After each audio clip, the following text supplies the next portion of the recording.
Assalamualaikum warahmatullahi wabarakatuh. Hai Sobat Mari Sapa, jumpa lagi dengan saya Maulina Mauduto dalam program Mari Sapa Beriman. Kali ini kita akan mendengarkan ceramah yang berjudul Hati yang Lapang dengan Berserah yang akan dibawakan oleh Najmul Fala Akbar Putra Rifai. Baik, bismillahirrahmanirrahim. Assalamualaikum warahmatullahi wabarakatuh. Alhamdulillahilladzi anzala ala 'abdihil kitaba wa lam yaj'al lahu 'iwaja. Tsumma alhamdulillahilladzi hadana li hadza wa ma kunna linahtadiya laula an hadana Allah. Asyhadu an la ilaha illallah al-malikul haqqul mubin wa asyhadu anna Muhammadan 'abduhu wa rasuluh la nabiyya ba'dah. Amma ba'd. Teman-teman, pertama-tama marilah kita panjatkan puji syukur kita atas kehadirat Allah Subhanahu wa taala. Karena Allah masih memberikan kita begitu banyak nikmat kehidupan. Allah masih mengizinkan tubuh kita untuk bangun, untuk bergerak. Allah masih mengizinkan hidung kita untuk bernapas. Maka dari itu, teman-teman, saya ajak untuk bersyukur atas segala nikmat yang Allah limpahkan kepada kita semua. Allah masih memberikan kita kehidupan. Berbicara soal kehidupan, kira-kira kehidupan yang baik itu, kehidupan yang indah menurut teman-teman itu bagaimana? Apakah kehidupan yang tanpa ada masalah sama sekali? Atau apakah kehidupan yang berjalan dengan mulus? Atau apakah kehidupan seperti segala apa yang teman-teman mau itu bisa diijabah? Teman-teman sekalian, kehidupan yang indah itu bukan hanya kehidupan yang tidak memiliki masalah.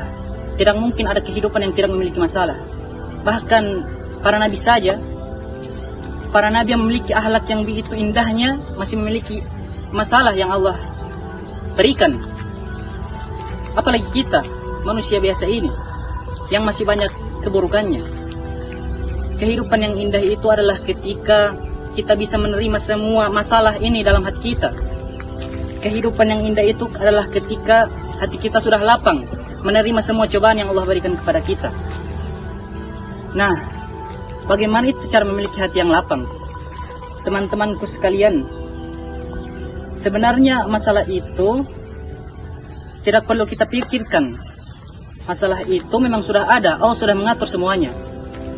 Takaran masalah itu sudah Allah atur untuk setiap hambanya. La yukallifullahu nafsan illa wus'aha. Allah itu tidak memberikan masalah kepada hambanya, melainkan sesuai dengan kemampuan hambanya. Jadi hidup kita punya masalah, itu wajar. Hanya saja hati kita ini yang terlalu sempit untuk menerima masalah itu. Jadi untuk pembahasan kali ini, saya akan membahas tentang bagaimana itu hati yang lapang. Hati yang lapang itu selalu diiringi dengan iman dan keberserahan kepada Allah Subhanahu wa taala. Ada satu doa yang saya ingat dari Imam besar Imam Hasan Al-Banna dalam Al-Maqsurat. Doa yang begitu indah. Lafalnya seperti washrah suduraha bi faydil imani bik wa jamilit tawakkuli alaik. Washrah suduraha, lapangkanlah hati kami bi faydil imani bik, dengan iman yang melimpah, wa jamili tawakkuli alaik, dan keberserahan yang indah kepadamu. Jadi teman-teman, dalam doa ini Imam Hasan Al-Banna memberikan penjelasan kepada kita bahwa hati yang lapang itu tetap diiringi dengan iman dan juga keberserahan kepada Allah. Bahkan dalam Quran surat Al-Mulk kalau tidak salah, yang lafalnya berbunyi Qul huwar rahmanu amanna bihi wa alaihi tawakkalna.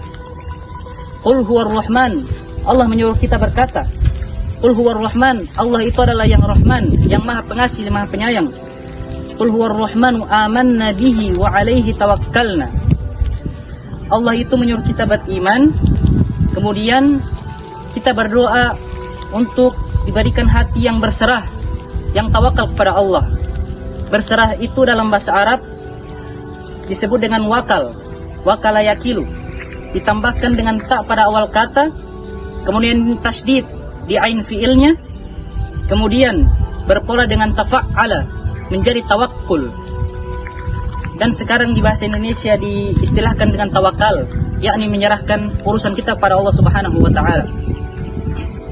Teman-teman, untuk bertawakal kepada Allah, kita perlu memahami tentang berserah. Apa itu berserah? Berserah itu merupakan upaya aktif. Jadi berserah itu bukan berarti kita berdiam diri tidak berbuat apa-apa. Ada satu hadis riwayat Imam Tirmidzi bahwasannya Rasulullah SAW melihat seorang sahabat meninggalkan untanya di depan masjid tanpa diikat dengan alasan ia bertawakal kepada Allah. Kemudian Rasul pergi dan berkata kepada sahabatnya itu, "Wahai fulan, ikatlah dulu untamu kemudian bertawakal kepada Allah." Kemudian setelah mendengar instruksi itu, beliau pun mengikat untanya, kemudian pergi ke dalam masjid.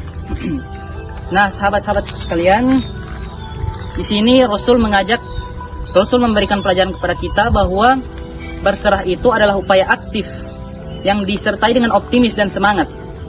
Berserah itu merupakan upaya aktif yang memperindah ruang kendali kita. Apa itu ruang kendali?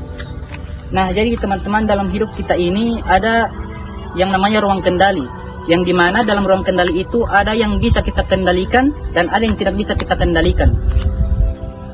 Ketika kita sudah memahami konsep ruang kendali ini, maka kita tidak akan terlalu cemas memikirkan hal-hal yang sudah berada di luar kendali. Apa saja itu hal-hal yang ada di luar kendali? Seperti halnya misalnya cuaca kita. Cuaca ini yang tatkala sering turun hujan akhir-akhir ini merupakan luar kendali kita. Kita tidak bisa mengendalikannya. Ketika kita mencaci cuaca, mengutuk cuaca, maka kita akan menjadi orang yang sangat menderita. Karena apa? Karena sumber derita yang kita alami ini adalah sesuatu yang jauh dari ruang kendali kita, yang tidak bisa kita kendalikan. Seperti halnya contoh juga omongan orang. Omongan orang itu kita tidak bisa mengendalikannya. Kita tidak bisa mengendalikannya. Ketika ada orang yang menjelek-jelekan kita, membuka aib kita di hadapan banyak orang, kita pasti akan merasa sakit hati dan marah. Dalam pikiran kita mungkin kita akan berlaku buruk juga kepada orang itu, akan membalaskan apa yang telah dilakukan oleh orang itu. Namun kita di sini diberikan pilihan oleh Allah. Allah itu menjadikan manusia itu sebagai makhluk yang bisa memilih. Manusia itu satu-satunya makhluk yang bisa memilih. Allah menciptakan manusia itu untuk bisa memilih. Kalau malaikat taat, itu sudah wajar. Tapi kalau manusia yang taat, itu Allah pasti senang sekali. Karena kenapa? Karena manusia itu bisa memilih taat ataupun tidak taat. Manusia bisa memilih beriman atau tidak beriman. Makanya tidak ada paksaan dalam agama, ya. Nah, misal omongan orang yang di luar kendali kita, misalnya ada orang yang menjelek-jelekan kita. Kita bisa memilih pikiran lain. Misalnya, ya Allah, masih banyak aib-aib yang engkau sembunyikan daripada yang dia bukakan kepada orang lain itu. Masih banyak aib-aib yang engkau tutupi dari mereka semua, ya Allah. Dengan memilih pikiran yang seperti ini, teman-teman, hati kita pasti akan merasa jauh lebih damai.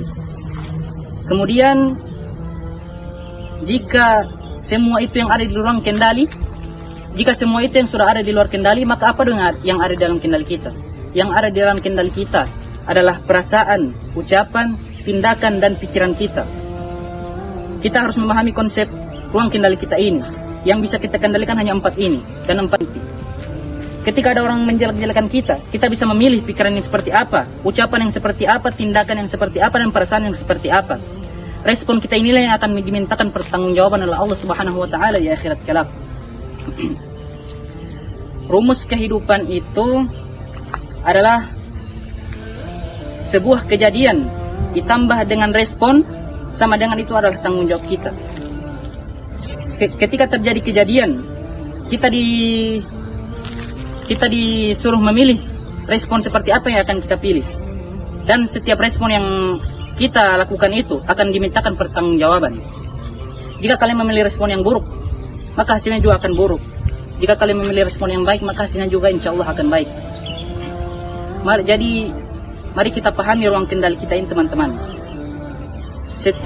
kita fokus saja apa yang ada dalam kendali kita.